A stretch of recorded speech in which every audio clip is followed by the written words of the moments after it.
There's a quote by a gentleman called John Naisbitt that says, "The future is a collection of possibilities, directions, events, and turns, advances, and surprises. As time passes, everything finds its place, and together all pieces form a new picture of the world. In projecting the future, we have to anticipate where the pieces will go, and the better we understand the connections, the more accurate the picture will be." As we're putting together this GEF, we chose the theme Rethink, Reimagine, and Redesign the Future. And one of the things we thought would be very interesting today is we're doing for the first time, we're having our CEO crystal ball, where we've invited two of the industry visionaries to share their prediction, their perspectives on the future. And so I would like to welcome to the stage Mr. Nicholas Akins, who is the Chairman, President, and CEO of American Electric Power, and Mr. Basil, Scarsella, the Chief Executive Officer of UK Power Network. Nick and Basil, please come up.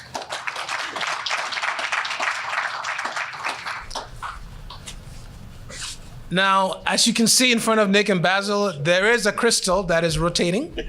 Very, very fragile, I must say. And if you're wondering what's causing it to rotate, it's because of and you just bear with me, my little techie self here, but it's the interaction of light, solar light, or just light, and the Earth magnetic field. Now, if you want to know how it's working, you can meet me after lunch and I will give you the details of the equation, but that's how it's working. There's nothing in it, no mechanical stuff. It's basically the magnetic field of the Earth working with light that's causing that globe to turn. So, having said that, the intent is to get into this conversation and have Nick and Basil give us their predictions and help us to understand the future. And so we have a series of questions that we're going to use to guide the conversation. The first one, what mega trends will shape the future of our industry over the coming decades? Go on. Oh, okay. Well, certainly a lot of the mega trends you probably discussed today already.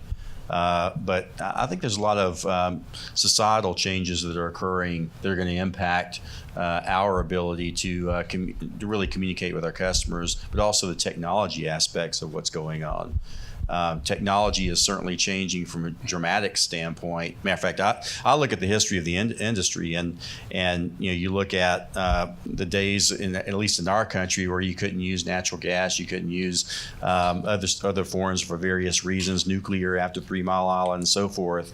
And then you fast forward to shale gas and the revolution that's occurred within our country. It's changed the face of the decision making relative to companies going forward. Today, you're dealing with big data analytics and digitization, technology, and where it's driving the opportunities available not only to our customers, but also to disaggregators and others who would like to be involved with our industry.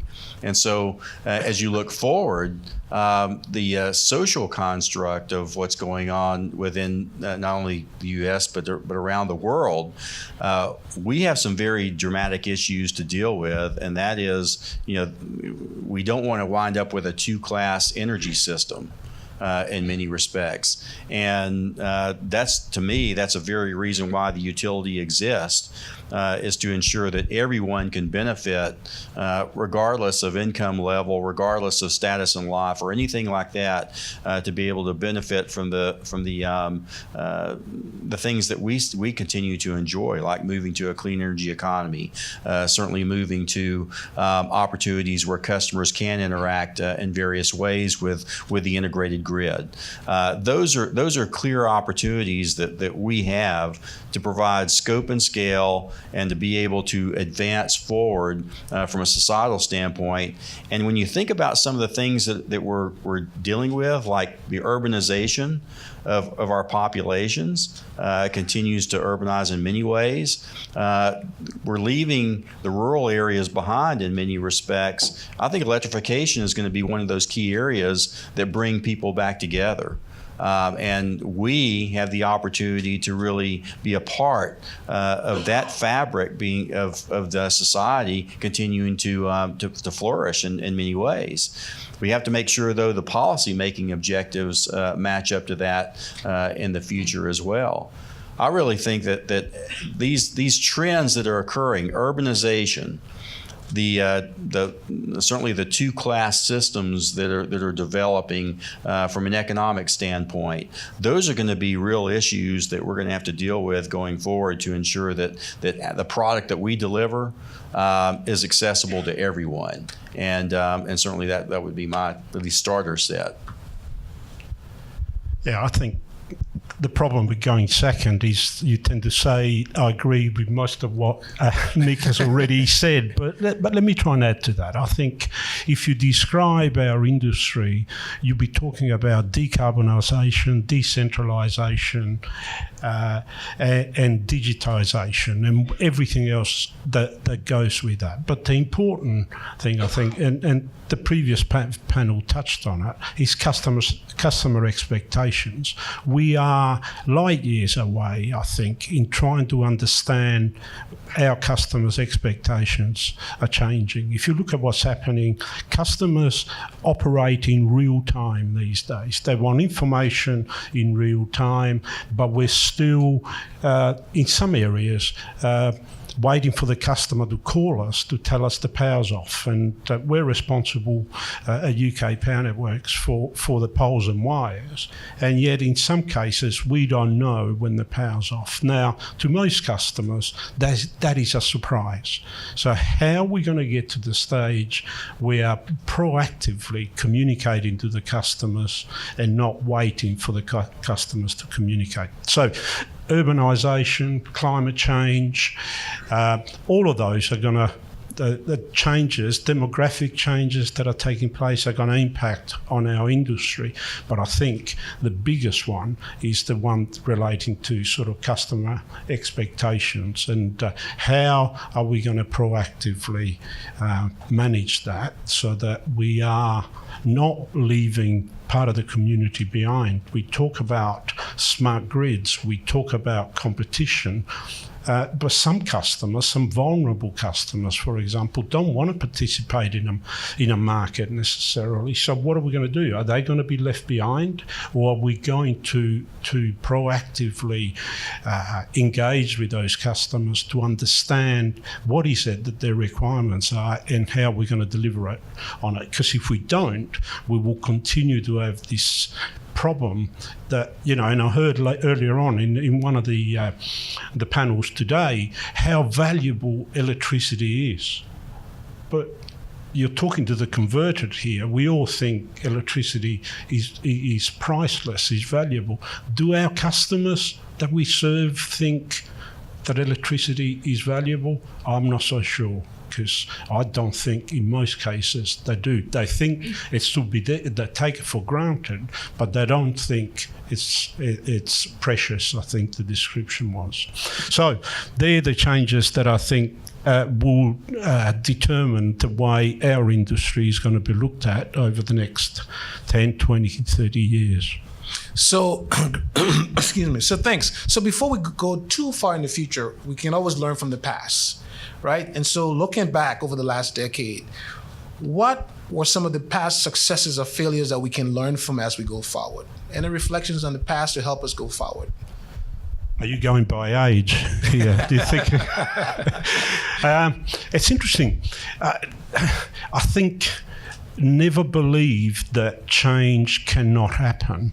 I've been around in utilities long enough to remember when, the privatisation, regulation, the splitting up of the industry.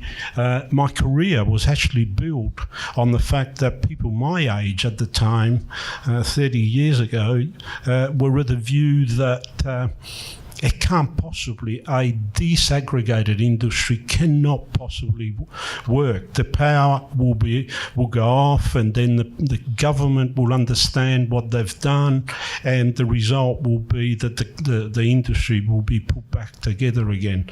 That's what, like I said, people my age at 30 years ago used to think. So I guess if there is a message and a lesson to be learned is most things are possible. So don't assume that, when we talk about smart grids, we talk about decentralized electricity market, we talk about community energy, we tend to think, oh, well, that's going back to the past. I'm not so sure. I think all of those things are going to happen, and that the lesson we should embrace change rather than try and resist it. The real issue is to learn from those things that have occurred in the past, because we made a lot of mistakes. But they weren't classified as mistakes at the time, right?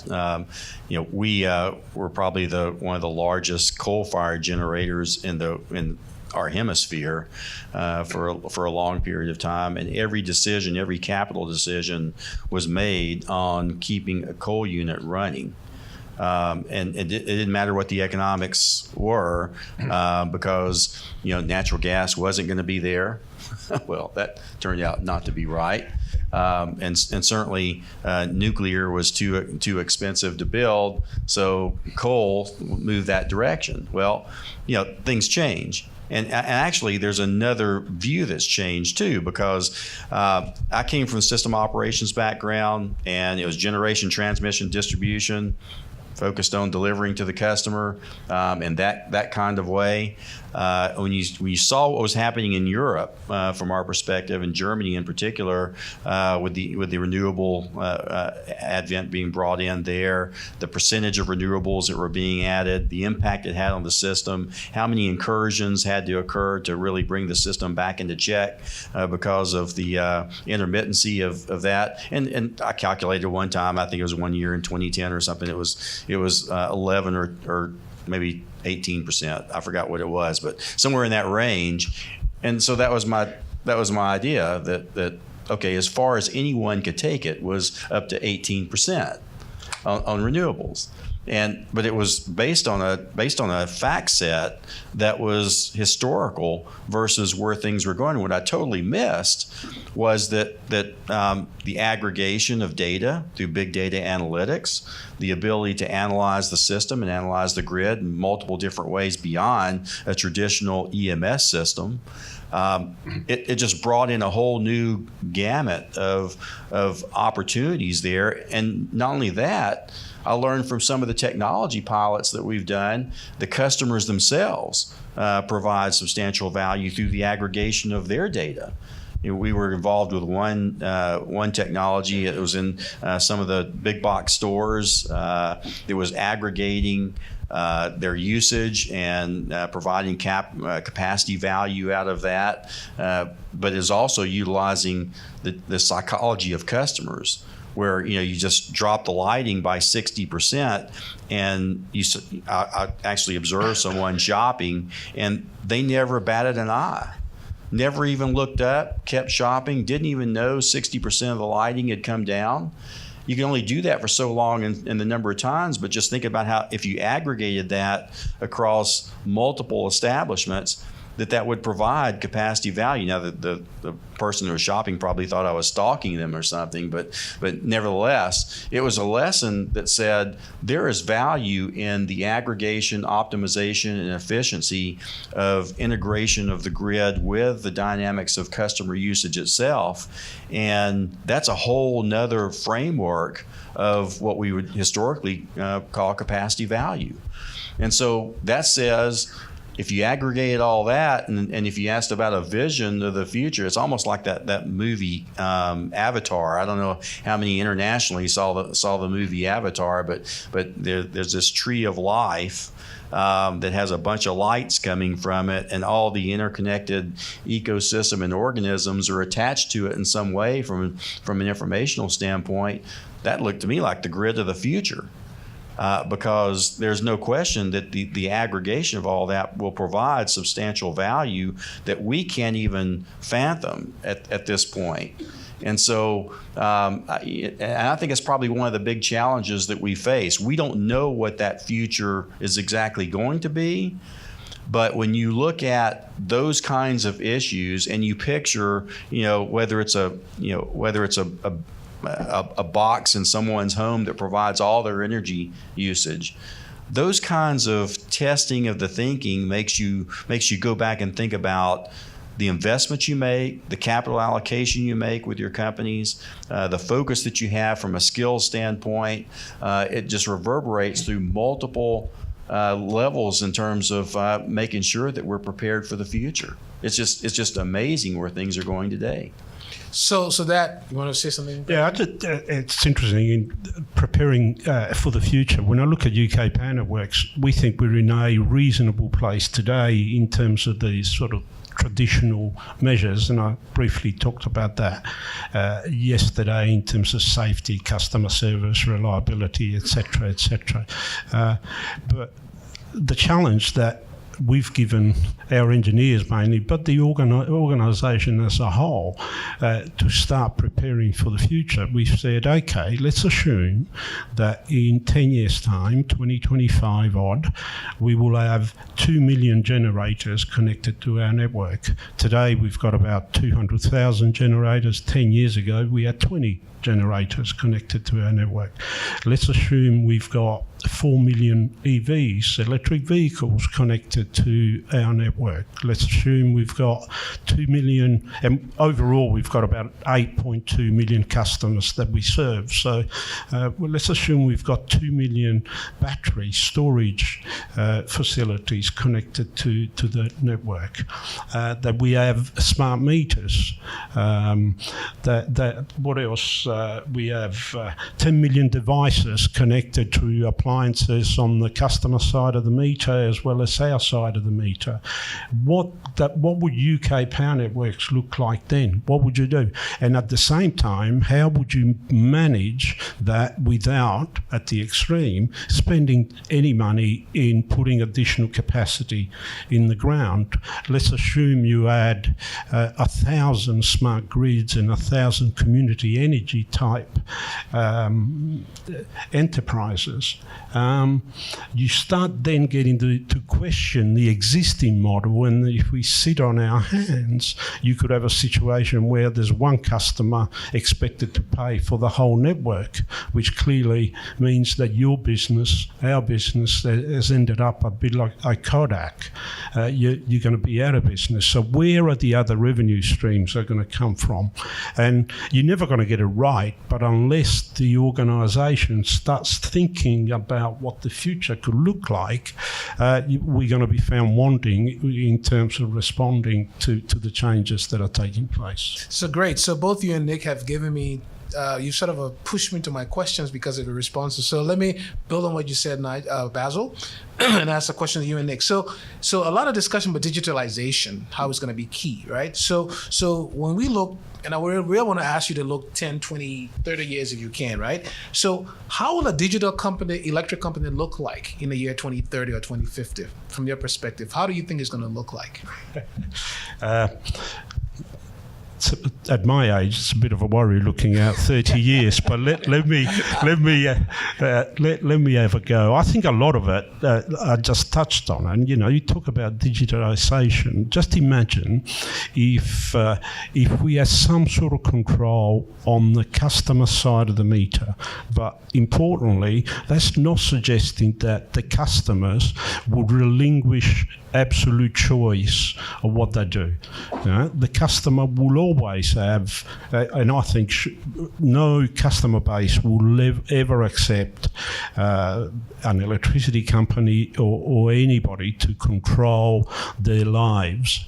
So you continue to assume that they'll have complete choice, but at the same time we will have millions of devices on the customer side of the meter. We will have millions of devices controlling the network on our side of the meter. There will be community energies which will be peer-to-peer trading. There will be billing systems for within those community energies. There'll be exchange and the buying and selling of electricity from the grid and between each customer. There will be the balancing of the networks will no longer happen in the case of the UK at national level, but it's going to happen at regional level. And this is in an environment where reliability, 100% reliability is expected. So that's the sort of electricity company or the electricity networks rather that I envisage over the next 30 years or so. I think there's sort of two different models if you want to think ahead. One is if we utilities are relegated to being only the infrastructure provider, that's going to be a very difficult proposition because I think probably we found out around the world no one really cares about the utility. I mean, they're not going to really try to maintain your business plans or anything like that. And I think one of the things that we have to consider is that, yes, infrastructure is going to change. The nature of infrastructure will change. But the question will we be the ones doing that infrastructure because we really felt like that you're doing the large-scale type generation, centralized generation, transmission, large transmission, and so forth. But every decision you make today around capital allocation, I think the future of the industry is going to be somewhere like an AT&T store. I mean, you've moved away from the phones themselves, and you're moving to customer products and services and data and information. And we're going to be as much of, and we certainly hope to be, data, technology, customer interface, all those types of plans and offerings associated with it, an integrator of the system in many ways, because one of the things we haven't talked about is cyber and physical security, and that certainly is one of the overarching themes that the world is going to have to deal with, not only privacy of information, but also in terms of protection of the systems themselves. That will drive really what I see as the future of our industry as being more of a digital organization, less so on assets, particularly large-scale assets. It'll be more integrated assets. So that's, obviously, you look 10 years ago and you couldn't have fathomed where we are today. And the speed of acceleration, the acceleration of technology is moving at such a pace. If you think about 2050, who knows? We thought you guys knew. Yeah. But I really believe that if we aren't moving aggressively toward that technology side and reinforcing to our customers that we actually are knowledgeable of those technologies and the integration into our systems, if we can't convince policymakers and legislators and so forth of that, then we'll be dead in the water. So a few more questions to wrap things up. So first of all, between now and between 2030 and 2050, the electricity sector is going to go a major generational shift. So today, millennials make up probably half of your load, maybe, but they will be majority in the future. The same with workers, right? So as we see this generational shift coming, what will that mean for the culture of the utility? And what does that mean in terms of how you plan for that generational shift? Can you talk about that? The best place to start is look at the composition of our workforce. As I said yesterday, we have 6,200 odd employees. About 800 of them have been with us 40 years or more, so that gives you an indication of the age profile of the workforce. And I often get that, how are you going to continue to replace that workforce, and the skills are going to change, etc., etc. I'm actually absolutely confident that we'll continue to do that, simply because look at what's happened in the past. If I look back over my 30 years or so that I've been in the industry, look at the changes that have taken place, and you can go back to the time we were all government owned. Then we undertook the sort of a transition to commercialisation, to regulation, to privatisation, and then we had the renewables, etc., and any change in ownership. During that period, the skills requirement of our industry have changed, but we have continued to make sure that we've got adequate skills to provide the service that our customers have wanted. If I look forward, that's going to continue to change, but I am not convinced that the changes that are going to take place over the next 10, 20, 30 years, which are profound, are going to be that much more challenging than the changes that we've seen over the last 30 years. And we've coped very well in the past, and I'm sure that others that will succeed me and others will cope very well in the future to make sure that the skills that are required will continue to be there. We have a major initiative within our company that's focused on the 21st century skills of tomorrow. And as we map out the future and the expectations around digitization, automation, all those types of, whether it's grid security, cybersecurity, analytics, all those are areas that a few years ago we really didn't have much of. And so, you're hiring data analysts, which obviously brings you into a different skill set, certainly from other efforts relative to cyber security, those kinds of things, they continue to develop. But, when you move to digitization, automation, and execution around all of that, you've got to plan a workforce of the future, but you can't do that. And I'm certain this is probably true around the world as well. We have a major focus on diversity and inclusion because there's absolutely imperative that we're able to hire, maintain, and attract talent of all backgrounds and of all areas in terms of whether it's ethnicity, whether it's backgrounds from geographically where you come from, because we cover several geographies within the United States, and I think that it's imperative that people know about AEP, know about the company, and this is true for all of us, right? To know that you can come work for this company and flourish and have your ideas certainly cherished from a company perspective.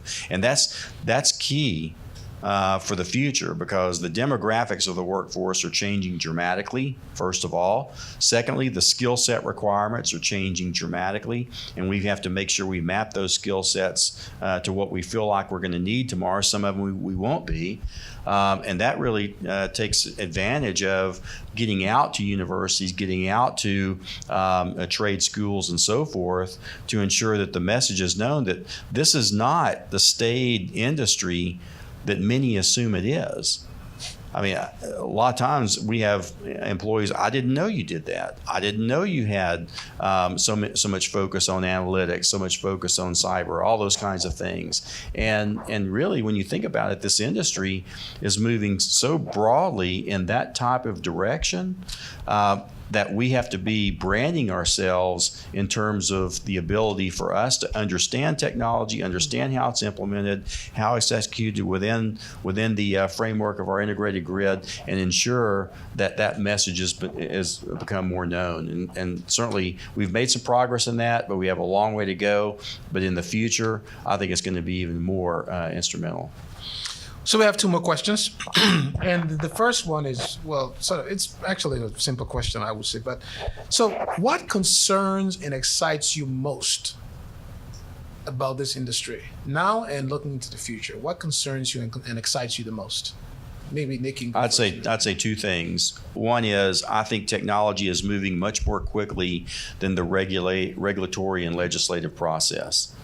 And so we as utilities are going to have to be able to manage through that. So we may actually have to do things on our own as opposed to waiting for the regulator to assume that we can do these things. Because we're living in some cases with legislation that was done at the turn of the century. Well, that's already obsolete. Because so much is occurring now at the distribution end of things as opposed to that classical generation, transmission, distribution view that we can't control it, the regulators can't control it, our customers absolutely control it, and we better get on top of it. And that's certainly one thing that I think is really important here. And also, just the nature of this industry is changing dramatically. The structure of the industry, the need to drive down efficiencies in operations, and that will be a key for us in the future with digitization, automation, to ensure that we are doing the things we need to do from a capital standpoint, but ensuring that we're lowering costs for consumers in that framework. And then the other thing that I really worry about is that little box in the corner of the home that runs all the power needs of the home. What does that mean? I mean, you should be scared of that.